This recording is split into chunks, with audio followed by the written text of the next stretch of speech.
নবম শ্রেণীর তোমাদের ভূগোল আবহবিকার পড়াচ্ছিলাম। যান্ত্রিক আবহবিকার সম্পর্কে গত ক্লাসেই আমরা জেনেছি। আজকে রাসায়নিক আবহবিকারের ডিটেলসে পুরোটা জানবো। দেখো, ভালো করে মন দিয়ে এখানটায় বুঝবে, কেননা এখানে রাসায়নিক আবহবিকার মানে রসায়নের বিভিন্ন আমাদের যে কেমিস্ট্রি যে পজিশনগুলো রয়েছে সেগুলো কিন্তু রাসায়নিক সূত্রগুলো একটু বুঝতে হবে। তার মানে যে প্রক্রিয়া এই কাকে বলে, রাসায়নিক আবহবিকার কাকে বলে। তাহলে আবহবিকারটা আমরা জেনেছিলাম, ভূপৃষ্ঠের মধ্যে কোনো শিলা হতে পারে, ভূপৃষ্ঠের কোনো অংশ যখন পরিবর্তিত হয়ে কোনো শিলা তার রূপ পরিবর্তন হয়ে সেখানে খণ্ড বিখণ্ড হয়ে ওই মেন শিলার ওপরেই পড়ে থাকে, ওইটা কিন্তু অপসারিত হয় না, সরে যায় না, ওখানেই পড়ে থাকে। তাহলে এইরকমই কি রাসায়নিক আবহবিকারটা কাকে বলে দেখি। যে প্রক্রিয়ায় বায়ুমণ্ডলের বিভিন্ন উপাদান যেমন O2, CO2, জলীয় বাষ্প প্রভৃতি, জল, বিভিন্ন অ্যাসিড, ক্ষারের প্রভাবে ভূপৃষ্ঠের উপরিভাগের শিলাস্তরের রাসায়নিকভাবে বিয়োজিত হয় তাকে রাসায়নিক আবহবিকার বলে। যেমন দেখো, সব জায়গায় কি রাসায়নিক আবহবিকার দেখা যায় কি না? তাহলে কোন জায়গায় দেখা যায়?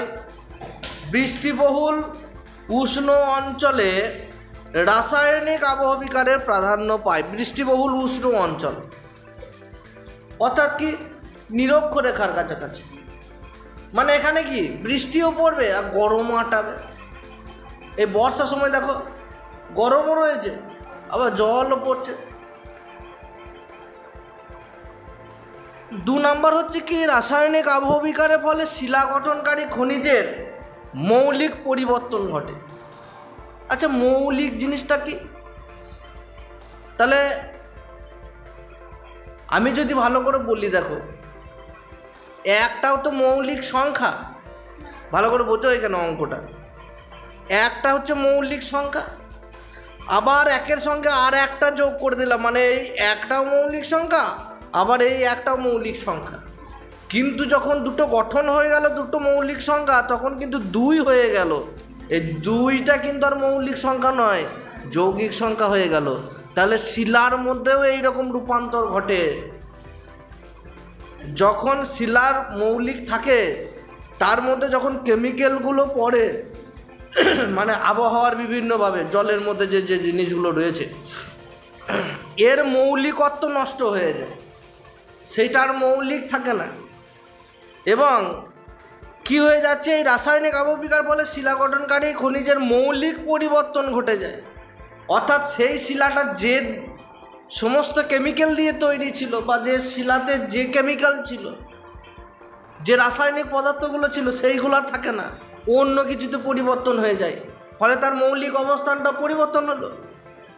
এগুলো আমি উদাহরণ দিয়ে বলছি, তারা পরে আসছি। প্রধান খনিজ পরিবর্তন হয়ে গৌণ খনিজে পরিণত হয়ে যায়। অর্থাৎ দেখা গেল কোনো মাটিতে আয়রন প্রচুর। আচ্ছা, বেশি পরিমাণে যদি কোনো মাটিতে বা কোনো পাথরে আয়রন থাকে, তাহলে সেই মাটিটাকে আমরা কি বলি গো? বলো। ল্যাটেরাইট মৃত্তিকা, লাল মাটি। লাল মাটিতে কি থাকে? আয়রন প্রচুর পরিমাণে থাকে, ওপরে তো লাল হয়। এবার দেখো, এই রাসায়নিক আবহবিকারে বিভিন্ন প্রক্রিয়া রয়েছে। মোটামুটি আমরা 4টে প্রক্রিয়া সম্পর্কে জানবো। আজকে ক্লাসে যতগুলো বলতে পারি ততগুলোই বলবো, বেশি বড় করবো না আমরা ক্লাসটাকে। প্রথমে জারণ বা অক্সিডেশন, 2 নম্বর হচ্ছে অঙ্গারযোজন বা কার্বনেশন, 3 নম্বর হচ্ছে জল যোজন বা হাইড্রোজেন, 4 নম্বর হচ্ছে আর্দ্র বিশ্লেষণ বা হাইড্রোলাইসিস। এবার জারণ বা অক্সিডেশনটা কি জিনিস? আচ্ছা, আমি গত দিনে পড়াতেও বলেছিলাম যে লোহায় যদি মরচে পড়ে যায়, তাহলে লোহার মৌলিক যে গুণ থাকে সেইটা কিন্তু পরিবর্তন হয়ে যায়। আচ্ছা আমরা দেখি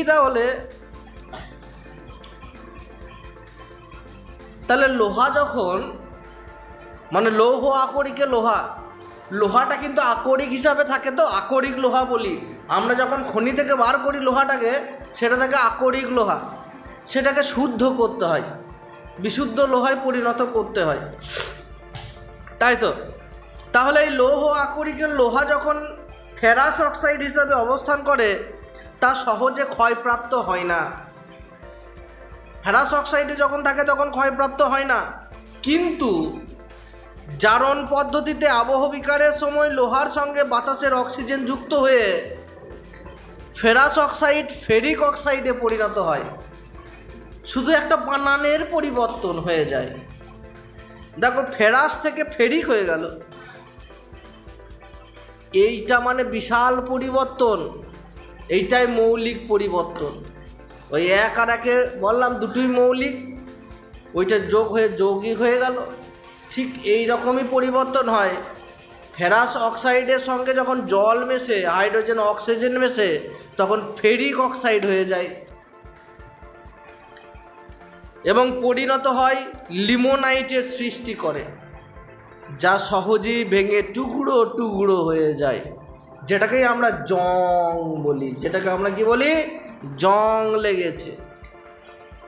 ওই জন্য অনেক সময় কি করে, লোহার ওপরে না কিছু একটা পরত করে দিই, দেখবে নিকেলের কোনো পরত করে দিলাম, কোনো একটা কি করে দিই যেন জংটা না আসতে পারে, সোজাসুজি বাতাসের বা আমাদের আবহাওয়া সংস্পর্শে না আসতে পারে লোহাটা। ওই জন্য আমরা কি রং করে দিই, তাই তো? হ্যাঁ, এই কারণেই লোহার জিনিসে মরচে ধরলে তা সহজেই নষ্ট হয়ে যায়। তাহলে এখানে কেমিক্যাল বন্ডটা কি? 4FeO plus 2H2O plus O2 equal to কি হচ্ছে? 2Fe2O3 3H2O। এইটা হচ্ছে লিমোনাইট, যেটাকে আমরা জং বলছি। জংয়ের ওপরে মানে লোহার ওপরে টপ টপ করে যে জলটা ফেলবে, দেখবে জং পড়ে যাওয়ার, ওখানে দেখবে একটু লালচে ধরনের জলটা বয়ে আসে, এটাকে কি বলা হয়? জং। কি বলা হয়? জং। বেশ, যাই হোক, মরছে বস, মরিচা। তাহলে শিলায় মরচে পড়ে কেন? লোহায় বুঝতে পারলাম, শিলায় কেন পড়ে? তাহলে আমরা এই সেকশনটা জানবো। লোহাতে মানতে পারলাম, বলো। মরুভূমি অঞ্চলে, বেশ, বলো বলো।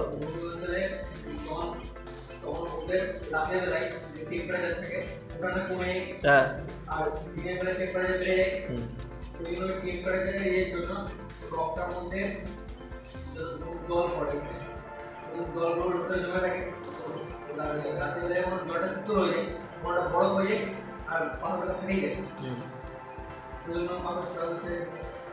না আমি তো ওটা বলতে চাইছি না, ওটা তোমার যান্ত্রিক আবহবিকার হয়ে গেল ভাই আমার।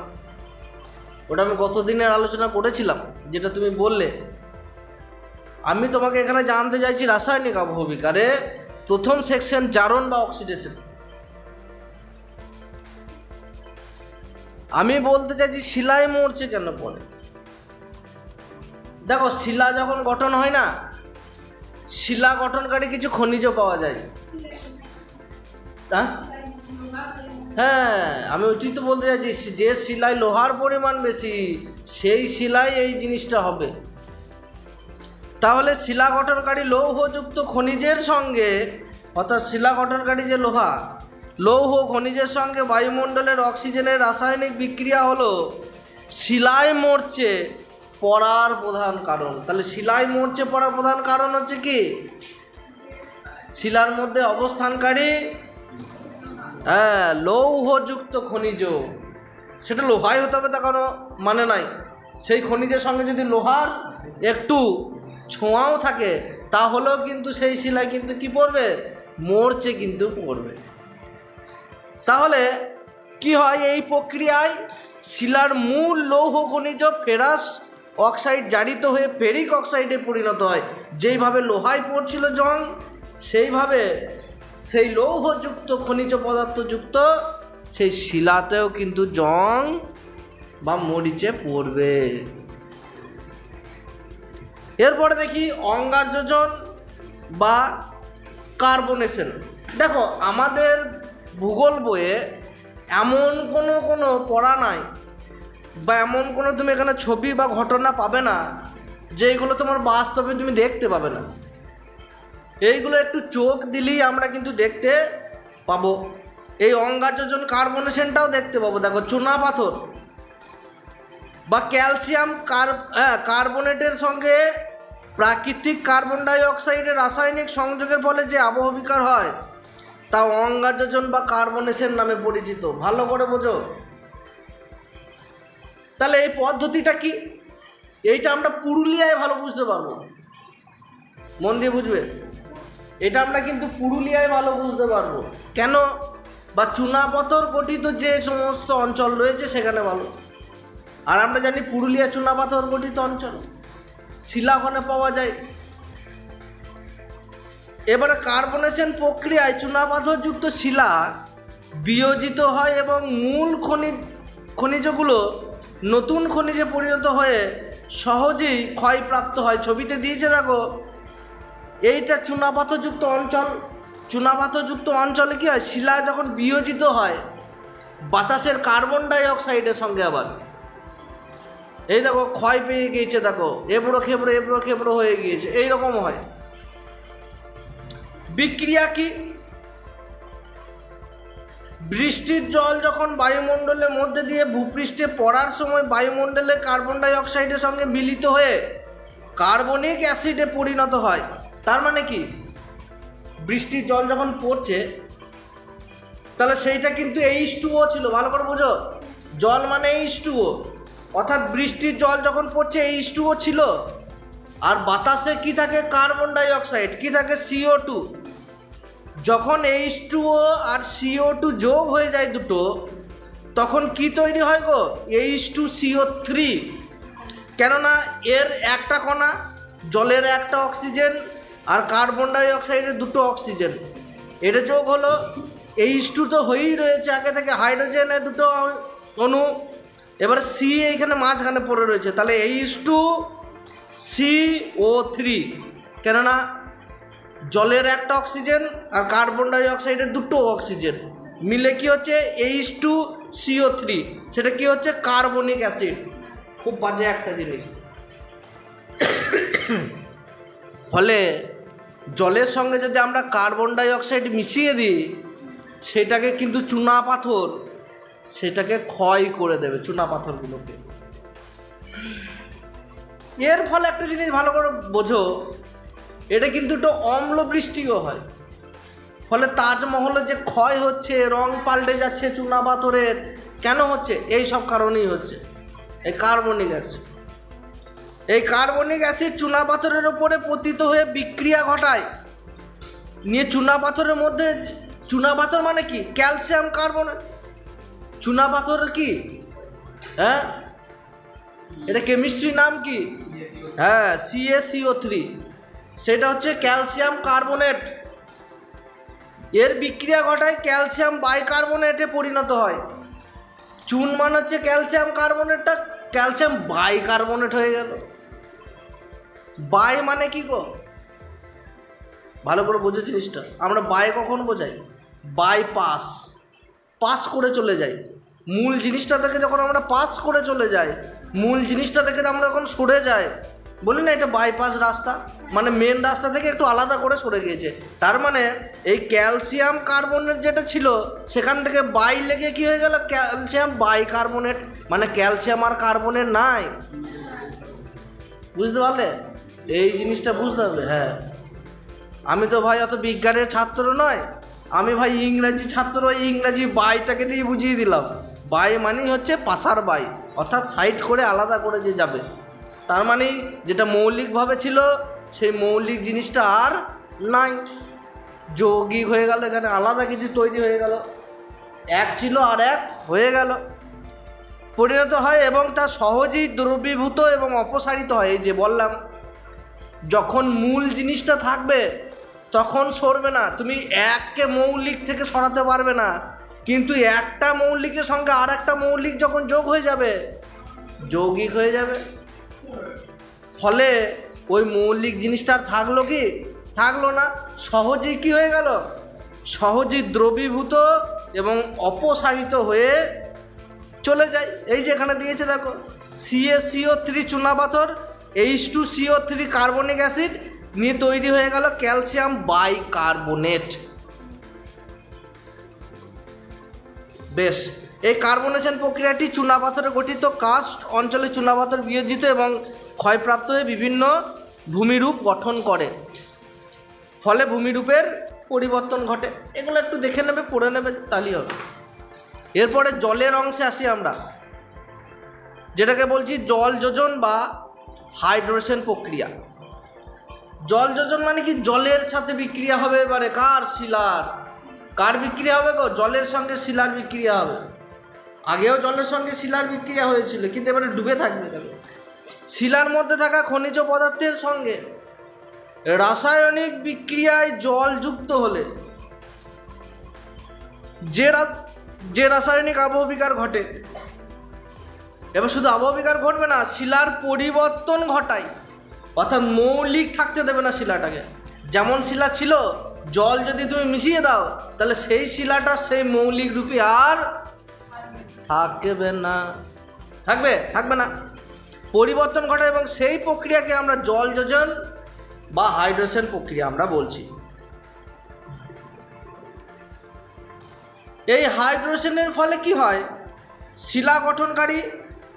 শিলা গঠনকারী খনিজগুলো দৃঢ় সংঘবদ্ধ থাকে না। তার মানে শিলা গঠনকারী যে খনিজ পদার্থগুলো ছিল না, ওগুলো জল যখন পড়তে থাকে বা জল যখন মানে জুড়ে যায়, তখন কিন্তু যেগুলো আমাদের দৃঢ় সংঘবদ্ধ থাকে, খনিজগুলো এক জায়গায় কম্প্যাক্ট হয়ে থাকে, সেগুলো কিন্তু আর এক জায়গায় থাকে না, বিচ্ছিন্ন হয়ে যায়, আলাদা হয়ে যায় এবং সহজেই কিন্তু ক্ষয়প্রাপ্ত হয়। তাহলে এই জল যোজনের একটা প্রক্রিয়া আর্দ্র বিশ্লেষণ, এইটা আমরা একবার তোমার এই জল যোজনের প্রক্রিয়াটা এখানে একবার দেখি। দেখো, এখানে একটা উদাহরণ দিয়েছে, সেই লিমোনাইট, মরিচা, জং যেটাকে আমরা বলি, একই। আগেরটা প্রথমে এখানেও পড়লাম, যেটা জারণ বা অক্সিডেশন। তার মানে একটা জিনিস ভালো করে দেখো, এই জারণ বা অক্সিডেশন প্রক্রিয়াটা কার মধ্যে দিয়ে হচ্ছে? জলের মধ্যে দিয়ে তো হচ্ছে। বাতাসে থাকা বা পরিবেশে থাকা এই জল, যেটা H2O, এর মধ্যে অক্সিজেন যদি যোগ হয়, আর অক্সিজেন মানে কি, কোথা থেকে? জলেই তো অক্সিজেন রয়েছে, দুটো অণু। তাহলে এই যে প্রক্রিয়া, তাহলে এটা জারণ প্রক্রিয়া। তাহলে এই জলযোজন প্রক্রিয়াটাও কিন্তু আসলে জারণ প্রক্রিয়াই বটে, জারিত হচ্ছে তো। এই যেমন হেমাটাইটের সঙ্গে 2Fe2O3 এর সঙ্গে 3H2O জল এই যুক্ত যখন হয়ে যায়, তখন কি হয়ে যায়? লিমোনাইট, অর্থাৎ মরিচা। এইখানে দেখো, উৎকৃষ্ট লৌহ আকরিক হেমাটাইটের সঙ্গে জল যুক্ত হলে, অর্থাৎ লোহার উচ্চতম মানে উচ্চ আকরিক লোহা কোনটাকে বলা হয়? হেমাটাইটকে উচ্চ বলি তো। সব থেকে বেশি লৌহ আকরিক থাকে, লোহার পরিমাণ সব থেকে বেশি থাকে। মানে লোহা তো গোটাটাই, লোহা সবটাই, হ্যাঁ, পিওর যেটাকে বলি, হেমাটাইটে সব থেকে বেশি পরিমাণ থাকে। কিন্তু এই হেমাটাইটে যদি জল যুক্ত হয়, তাহলে রাসায়নিক আবহবিকার ঘটে এটার, আর হেমাটাইট থাকে না, তখন লিমোনাইটে পরিণত হয়ে যায়। অর্থাৎ নিকৃষ্ট লোহার সৃষ্টি হয়, নিকৃষ্ট লোহায় সৃষ্টি হয়ে যাচ্ছে। এইখানে দেখো তোমাদের রাসায়নিক আবহবিকা, মানে তোমার এইখানে কেমিক্যাল রিয়াকশানগুলো দিয়েছে, এটা দেখে রাখবে। এরপরে আজকে লাস্ট অংশ যেটা দেখব আমরা, আর্দ্র বিশ্লেষণ। আর্দ্র বিশ্লেষণের মধ্যে কি, এখানে আর্দ্রতা কাজে লাগবে। এখানে জল থাকবে, আর্দ্র মানেই তো জল। তাহলে যে শিলা গঠনকারী খনিজ পদার্থ, শিলা কিন্তু সেই খনিজ পদার্থ দিয়েই তৈরি হয়। জলের অণুর বিক্রিয়ার ফলে বিয়োজনকে হাইড্রোলাইসিস বা আর্দ্র বিশ্লেষণ আমরা বলছি। যেমন দেখো, অর্থোক্লেস ফেলসপার সঙ্গে জল যখন মিশে গেল তখন হয়ে গেল অ্যালুমিনো সিলিসিক অ্যাসিড সঙ্গে পটাশিয়াম হাইড্রোক্সাইড, এই দুটো তৈরি হলো। এইখানে পড়ে নেবে, দেখে নেবে, বাস তাহলেই হবে। এরপরে দেখো জৈব আবহবিকার এখানে দেওয়া রয়েছে। জৈব আবহবিকার মানে কি?